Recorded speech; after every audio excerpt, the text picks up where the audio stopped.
Fala galerinha, tudo jóia? Professor Gustavo Lobão aqui. Vamos para esta videoaula de revisão de conteúdo de eletrização, os principais processos de eletrização. Vamos lá. Então nós temos aí primeiramente o que seria a eletrização. A eletrização é o ato ou efeito de eletrizar-se, ou seja, de carregar de eletricidade. Desenvolvimento de cargas elétricas em um corpo ou superfície. Nós precisamos lembrar que todos os corpos possuem cargas elétricas. Tá? Todos os corpos são constituídos de átomos e os seus átomos, por sua vez, são constituídos pela eletrosfera, onde eu tenho os meus elétrons orbitando, e eu tenho o meu núcleo, onde nos encontramos os prótons e os nêutrons. Então, por característica primordial, toda matéria ela possui carga elétrica. Nós sempre dizemos, mas esse corpo não está carregado, esse corpo está neutro. Quando que um corpo está carregado, quando que um corpo está neutro? O corpo ele está carregado eletricamente quando o número de prótons é diferente do número de elétrons. É igual ao número de elétrons, então ele está neutro. Quando eu tenho uma diferença do número de prótons e do número de elétrons, eu digo que esse corpo está carregado. Se o número de prótons for maior, ele está carregado positivamente. Se o número de elétrons for maior, ele está carregado negativamente. Então, o processo de eletrização ocorre justamente pelo fato de carregar eletricamente esses corpos. Então, se eu tenho um corpo carregado eletricamente positivo, ou seja, está com ausência de elétrons, eu posso carregar ele ou equilibrar ele cedendo elétrons. Se eu tenho um corpo neutro, que, por exemplo, esta caneta é um corpo neutro, a quantidade de prótons e elétrons nela é igual. O mesmo número de prótons é o mesmo número de elétrons.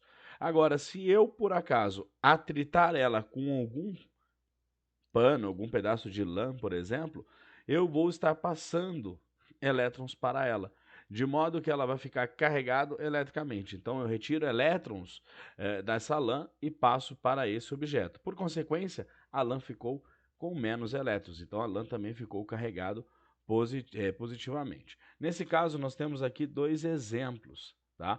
Então, nós precisamos reassumir que todo corpo ele possui cargas elétricas, mas quando eu tenho um equilíbrio entre as cargas, eu digo que esse corpo está eletricamente neutro. Então, o corpo que ele está eletricamente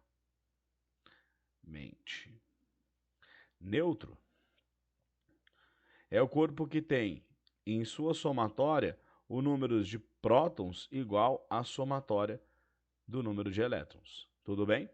Agora, eu posso causar uma desestabilidade, de modo a fazer com que o meu corpo fique carregado. Aqui, inicialmente, eu tenho um bastão de vidro eletricamente neutro e um pedaço de seda que também está eletricamente neutro. Ao atritar a seda no bastão, nesse processo de atritar, eu causo o quê? Uma eletrização. Alguns elétrons que estão dando bobeira no vidro, eles vão para a lã. De modo que a lã agora tenha um maior número de elétrons, então a somatória de elétrons é maior do que a somatória do número de prótons, e no bastão ocorre justamente o contrário. A somatória do número de prótons é maior do que a somatória do número de elétrons. Então, nós dizemos que o bastão, ele cedeu alguns elétrons para a seda, de modo que a seda ficou carregada eletricamente negativa e o bastão carregado eletricamente positivo. É válido ressaltar que os objetos que cedem, eles cedem os elétrons e nunca os prótons. Aqui nós temos algo que chamamos de série triboelétrica. A série triboelétrica serve para entender um pouco melhor quando dois objetos atritados, quais objetos têm a propensão a perder elétrons e quais objetos têm a propensão a receber elétrons. Por exemplo, ao atritar a mão humana com o PVC, e geralmente quando a gente trita a mão com um plástico, às vezes a gente toma aquele choquinho quando encostamos em alguma superfície metálica, justamente porque a mão humana, ela tende a ficar positiva depois do processo de eletrização. E ela tem muita propensão a ficar positiva. Já o PVC tem muita propensão a ficar negativa. Quanto mais distante esses dois objetos estiverem, maior vai ser a facilidade de perder ou ganhar elétrons. Por exemplo, ao atritar o nylon com o isopor, o nylon ele tende a ficar carregado positivamente e o isopor negativamente. Tudo bem? Essa daqui é a série triboelétrica. Aqui eu apresento para vocês alguns materiais da série triboelétrica. Existem vários materiais. Mas aí nós começamos a observar algumas coisas. Bom, se eu estou atritando e há essa separação de cargas, eu consigo observar que depois que esse corpo está carregado, por exemplo, o bastão está carregado positivamente. Pego essa lã e atrito um outro bastão de vidro. Os dois vão ficar carregados positivamente. Mas quando eu aproximo esse bastão carregado positivamente de um outro bastão carregado também positivamente, eu noto que acontece algumas coisas. Esse bastão tende a repelir o outro bastão. Já essa lã tende a ser atraída pelo bastão, e o bastão tende a ser atraído pela lã. Então, pode-se constatar que as cargas, quando possuem corpos carregados com o mesmo sinal de carga, por exemplo, aqui eu tenho um corpo carregado negativamente e um outro corpo carregado negativamente. Esses corpos carregados de maneira igual tendem a sofrer um processo de repulsão. E quando carregados com cargas opostas, eles sofrem atração, de modo que nós podemos concluir que corpos com cargas de mesmo sinal sofrem uma repulsão e cargas carregadas com sinais diferentes sofrem atração. Então aqui nós temos, né, ó, carga positiva gera repulsão em outra carga positiva, já a carga positiva gera atração em uma carga negativa. É aquela famosa frase, né? Os opostos se atraem. Olha que lindo. Opa. Se atraem. Muito bem. Então aqui nós temos exatamente isso. Quando eu tenho dois bastões carregados positivamente, eles sofrem um processo de repulsão. Agora, os pedaços de seda, de lã, que também estão carregados, só que negativamente, quando eu aproximo esses dois corpos que estão carregados negativamente, o processo de repulsão também ocorre. Eles sofrem a repulsa. Porém, quando eu aproximo um pedaço de lã que está carregado negativamente de um bastão carregado positivamente, o processo que eu observo aqui é um processo de atração. Então, esses corpos, quando carregados com sinais opostos, sofrem atração. Então, é válido lembrar, cargas com o mesmo sinal, o processo é de repulsão. De modo que quando eu possuo cargas carregados com sinais opostos, eles vão sofrer atração. Perfeito? Muito bem. Então nós temos o seguinte, todos os corpos, quando atritados, eles vão receber essas cargas. Nós já vimos que as cargas de sinais de sinais iguais sofrem atração e de sinais opostos, de sinais iguais de repulsão e sinais opostos de atração. Mas uma coisa interessante, quando eu atrito o bastão de vidro na lã, a lã ela tende a ficar carregada negativamente e o meu bastão carregado positivamente, como nós vimos na imagem. Porém, essas cargas elas ficam paradas, inertes aqui. Não há uma movimentação dessas cargas, porque o vidro ele é um isolante, ou seja, ele não permite a mobilidade das minhas cargas. Então, eu atritei. Aquela região onde atritei, as cargas vão ficar todas naquela região. Não vão se dispersar por todo o material, por todo o corpo, por todo o bastão. Diferente do que acontece quando eu atrito, por exemplo, um bastão de vidro que ele está envolvido com uma camada de metal, uma camada condutora. Quando há esse processo de eletrização, as cargas podem se mover. E quando eu atritei o metal na lã, ao invés dele ficar carregado positivamente, ele ficou carregado negativamente. Precisamos olhar a série triboelétrica para saber se o metal tem mais chances de receber ou de doar elétrons. Nesse caso, ele tem mais chance de receber elétrons quando atritado na lã. De modo que as cargas elétricas se espalhem por todo o bastão na parte condutora. E ora, Se uma carga repele a outra de mesmo sinal, elas vão querer ficar o mais longe possível. Por isso que as cargas vão ficar sempre nas extremidades de um condutor.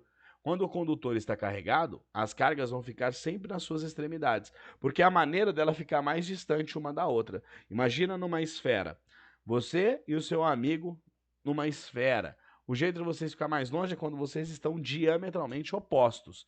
A mesma coisa aqui no condutor. A maneira dessas cargas ficarem separadas umas das outras é justamente ela ocupar as extremidades. Então, materiais isolantes não permite a mobilidade elétrica. Já os materiais chamados condutores, eles permitem a mobilidade elétrica. Então, se nós observarmos microscopicamente em um condutor, nós vamos ver que esse elétron aqui no condutor, ele consegue se mover. Então, ele se move. Isso faz dele um condutor. Agora, no isolante ele não consegue se mover. Tá? Olhando microscopicamente o isolante, esse elétron ele vai sempre ficar paradinho ali, ele não se move para lugar nenhum. Tudo bem? Nessa maneira, nós temos os materiais que são ditos isolantes. Borracha, madeira, o plástico, o isopor. E nós temos os materiais condutores, insumos, metais, o cobre, o ouro, são excelentes condutores. Permitem com exatidão a movimentação das cargas elétricas. Nós vamos ver mais para frente, quando estudarmos a estrutura atômica de cada um desses componentes, que esses componentes aqui, que são ditos condutores, eles possuem elétrons livres na sua camada de valência. Ou seja, eu permito maior mobilidade elétrica. Então, quando submetidos a uma diferença de potencial, eles permitem a movimentação dos elétrons. Mas nós vamos ver isso mais adiante. Nós falamos então do processo de eletrização por atrito e vamos falar do processo de eletrização agora que ocorre, que é a eletrização por contato. Então, essa daqui é a eletrização por contato. A eletrização por atrito eu precisava atritar, a eletrização por contato ela ocorre simplesmente de encostar um material no outro. Qual a vantagem da eletrização por contato? A eletrização por contato ela tem por características que são corpos condutores, tá?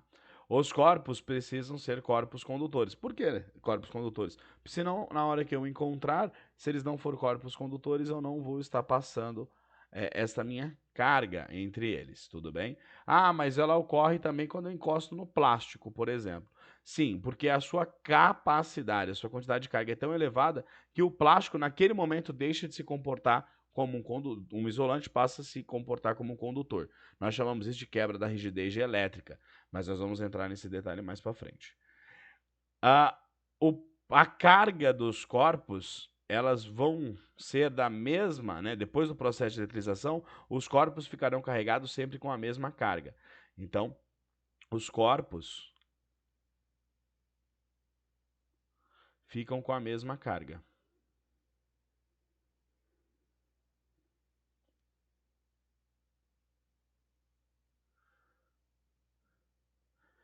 Se eu tenho aqui um corpo carregado positivamente e um corpo neutro, depois do processo de eletrização, os dois vão ficar positivos. Tá, mas professor, se o segundo corpo fosse negativo, eles vão ficar com a mesma carga do corpo que tiver mais carga. Então aqui eu tenho muito mais, eu teria muito mais positivo do que esse que é negativo. Então no final ele ficaria positivo.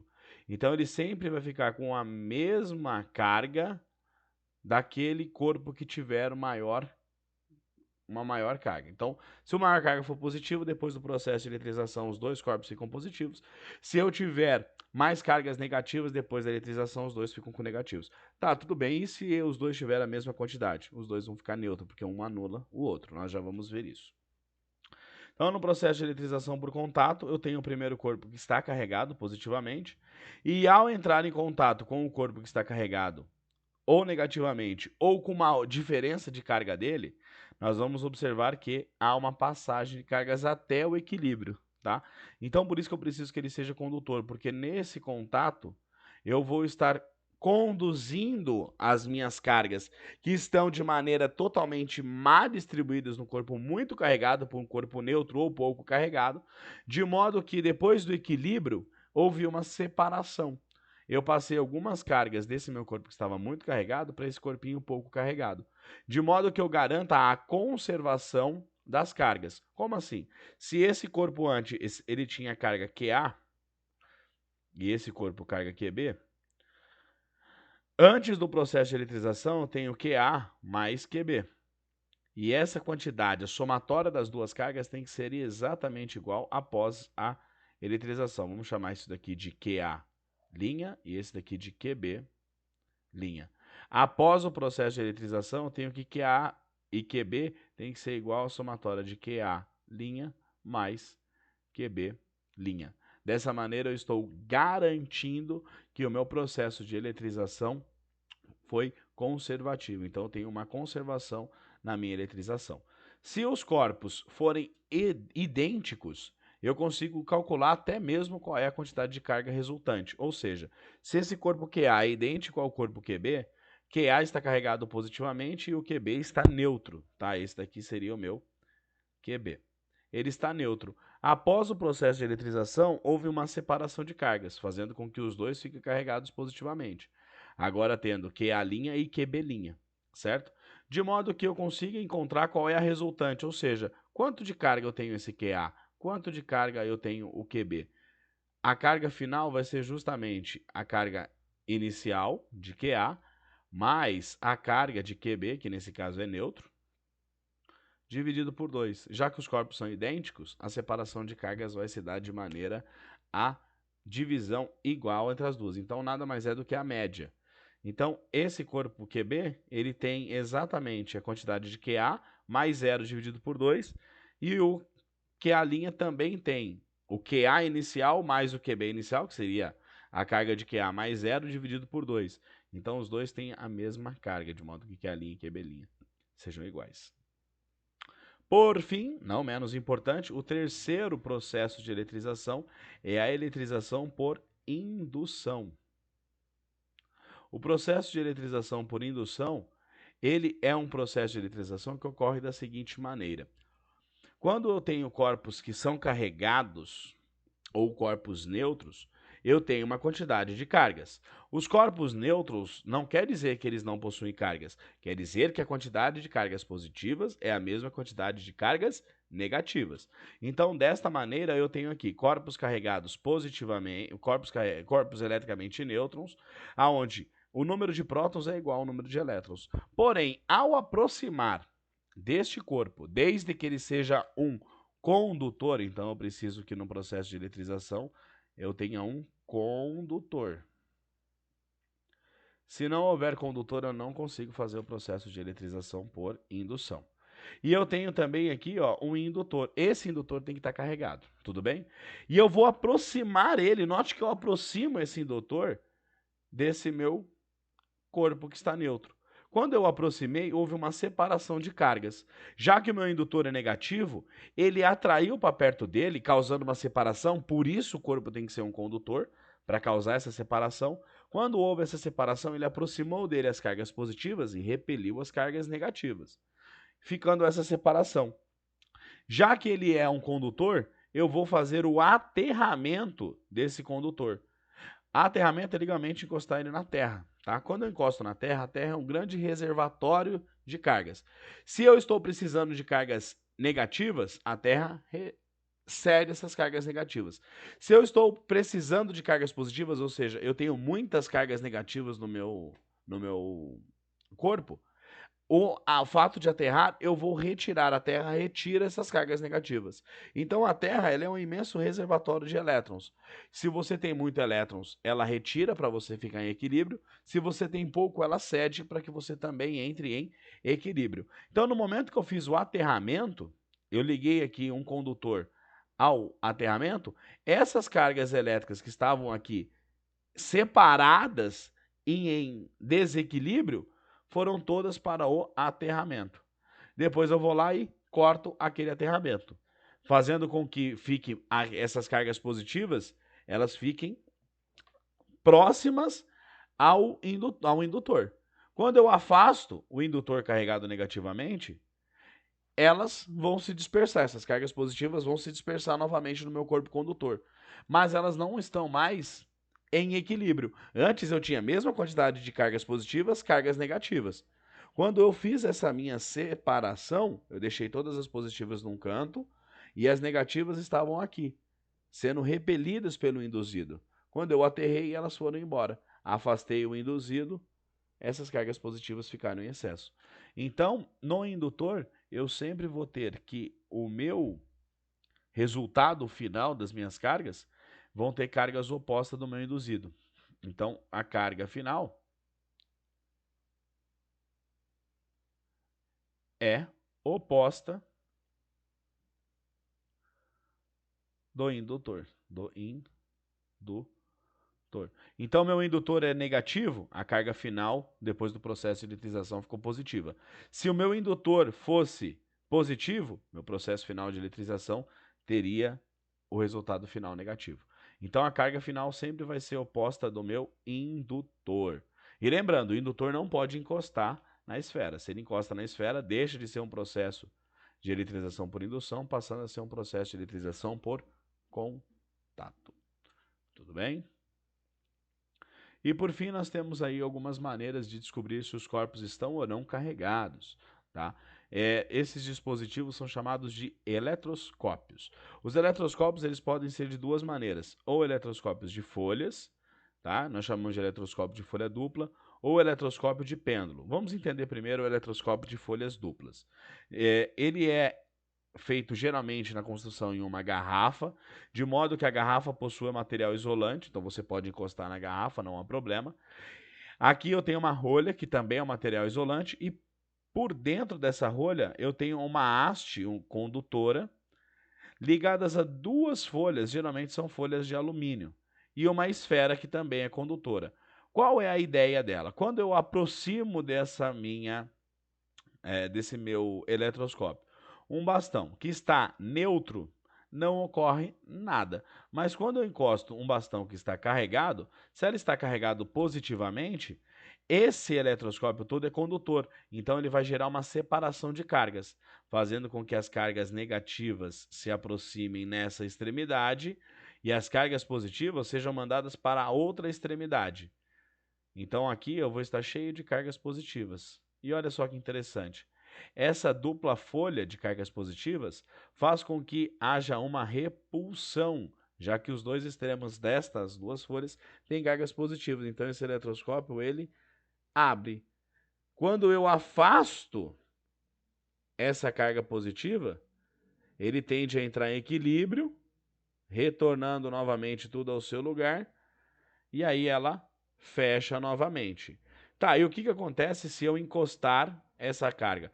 Fui lá com o eletroscópio, aproximei uma carga que estava carregada, houve a separação, tudo bonitinho, mas sem querer eu fui lá e encostei. Quando eu encosto, eu vou gerar um equilíbrio. Então, o que antes eu tinha equilíbrio dentro do meu eletroscópio de cargas positivas e negativas, eu cedi algumas cargas, né, positivas. Em outras palavras, eu perdi alguns elétrons do meu eletroscópio para esse meu corpo de prova. De modo que ele vai entrar em equilíbrio enquanto estiver encostado. Sendo assim, essas folhas vão se ajuntar, porque não tem por que elas se separarem, já que está em equilíbrio. Porém, quando eu afastar esse meu corpo que está carregado, lembre-se, se eu perdi alguns elétrons, o meu eletroscópio como um todo agora está carregado positivamente. Então, ao longo de todo o meu eletroscópio, eu tenho cargas positivas. De modo que o meu eletroscópio, quando eu afasto esse corpo que eu encostei, as duas folhas fiquem espaçadas, fiquem abertas. Porque o meu eletroscópio não está mais neutro. O que eu preciso fazer com ele? Ou encostar a mão, ou ligar ele no aterramento. Quando eu ligo ele no aterramento, eu volto a transformar, a deixar ele eletricamente neutro. Não há mais forças de separação dessas minhas folhas, então elas podem se ajuntar. Tudo bem, mas e o eletroscópio, que não é eletroscópio de duplas folhas, e sim um eletroscópio por pêndulo? Mesmo esquema. Aqui eu tenho um material que é isolante, outro haste isolante e um fio também isolante. Porém, essa esfera é uma esfera condutora. Quando eu aproximo essa esfera A e essa esfera não está carregada, ela está neutra, não ocorre absolutamente nada. Porém, quando esse A está carregado, seja de carga positiva ou de cargas negativas, não importa, há uma atração. Por quê? Se essa A estiver carregada com cargas positivas, uma vez que a esfera é condutora e por isso a esfera tem que ser condutora, causa o quê? Uma separação de cargas. De modo que de um lado eu tenho negativo, do outro positivo, causando aqui uma atração. Ah, mas e se ela fosse carregada negativamente? Não tem problema. Ela vai causar uma separação de cargas da mesma maneira, separando primeiro o que é positivo de um lado e negativo do outro, causando essa atração. Tudo bem, a atração foi tanta que por um descuido eu permiti que as duas se encostassem, como mostra aqui esse exemplo. Se as duas se encostaram, houve uma passagem, então o A estava carregado positivamente. Nesse contato, a bolinha, a minha esfera, também passou a ficar carregado positivamente. De modo que agora essa carga carregada positivamente gera repulsão desse meu corpinho que está aqui, esse meu corpo de prova. Ou seja, se você tiver um eletroscópio e for fazer esse teste, construir um eletroscópio, e aqui você coloca um fio e uma esfera. Quando você aproxima um bastão, por exemplo, que esteja carregado positivamente, vai causar uma separação de cargas e um processo de atração. Se você permitir encostar um ao outro, após encostar, os dois vão ficar carregados com cargas positivas. E aí não gera mais atração, vai gerar repulsão. Esses são os processos de eletrização. Nós temos 3 processos de eletrização. Nós temos a eletrização por contato, que é aquela eletrização onde eu atrito os meus corpos, de modo que os dois corpos precisam ser isolantes e um corpo vai ficar carregado positivamente e o outro vai ficar carregado negativamente. Vai depender a partir daquela série triboelétrica. Segundo processo de eletrização que nós estudamos, é a eletrização por contato. O processo de eletrização por contato se dá por corpos que são condutores, um corpo carregado e o outro corpo geralmente neutro, ou um corpo com uma quantidade de carga diferente do outro. Quando há esse contato, eu tenho um equilíbrio das cargas, fazendo com que os dois corpos fiquem com o sinal de cargas daquele corpo que estava mais carregado. Então, se eu tenho um positivo, encosto no negativo. Se eu tenho um positivo, encosto no neutro, os dois vão ficar positivos. E o terceiro é o processo de eletrização por indução. O processo de eletrização por indução, ele se dá da seguinte maneira: um corpo está neutro e eu aproximo um corpo carregado dele. Esse corpo carregado vai induzir uma separação de cargas. Ao ligar esse corpo, que também é um condutor, ao aterramento, eu faço com que ele fique em equilíbrio enquanto eu estou aproximando esse induzido. Desligo o aterramento e separo o induzido. O indutor, perdão. Quando eu separei o indutor, esse corpo que estava carregado, que estava neutro, agora ele passa a ficar carregado. Processo de eletrização por indução. Tá? Esse processo é muito observado naquelas TVs de tubo antiga. Quando você desligava, você aproximava o braço, você sentia os pelos do braço tudo arrepiado. Aquele era um processo de indução. A tela da TV estava carregada e quando você aproximava o braço, ele induzia a separação de cargas do nosso corpo. Então, o nosso corpo também ficava carregado. Aí os pelos ficavam tudo arrepiadinho. E quando você encostava na televisão, você tinha o segundo processo de eletrização, que é a eletrização por contato. Aí o atrito, quando que acontece? Quem está andando de moto com blusa de lã, às vezes quando vai descer da moto, encosta no tanque da moto, na parte metálica, e toma aquele choquinho. O ar em atrito com o nosso corpo, com a roupa, com o agasalho, causam uma eletrização. Os aviões, sempre quando eles pousam, antes de fazer qualquer procedimento, é ligado uma corrente metálica condutora no avião, de modo que cause uma descarga dessa eletricidade estática que está no avião. Então, o avião, conforme ele tem atrito com o ar enquanto ele está voando, ele tem esse processo justamente de eletrização por atrito. Então, assim que ele pousa, é encostado uma haste nele para causar o que? Esse equilíbrio. Lembrando que tudo quando eu ligo no aterramento, eu coloco ele em equilíbrio, ele deixa de estar carregado, porque a Terra é um imenso reservatório de cargas. Tudo bem? Espero que vocês tenham compreendido essa aula 1. Em breve será lançada também a aula 2, falando sobre força elétrica, a lei de Coulomb. Um forte abraço a todos vocês e até mais, professor Gustavo Lobão.